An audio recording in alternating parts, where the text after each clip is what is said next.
Maha, we're given to understand that several Republican senators have now joined Democrats to pass a resolution that would block Donald Trump's tariffs on Canada, which is being seen as a rare rebuke of his trade policy just hours after he announced his sweeping plans.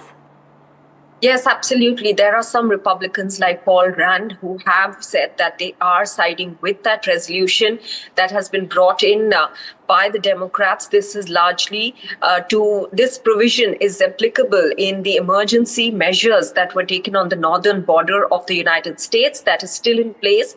And that provision allows for any Republican or Democratic representative to push in for blocking it. And that is exactly what the Democrats did. And some of the Republicans have sided with it as well.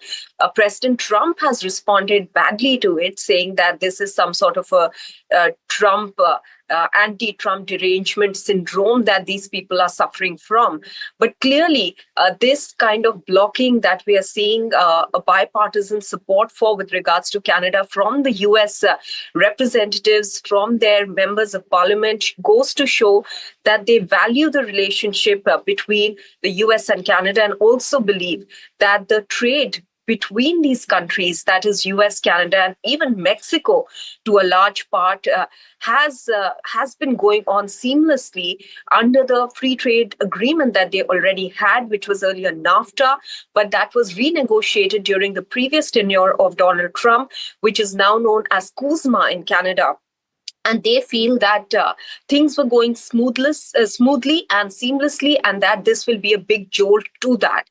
Now, as far as the current situation is concerned, Parmeshwar, let me point out that even though Canada and Mexico's name was missing from that list that Donald Trump had shown, there are 4 kinds of tariffs already in place for Canada.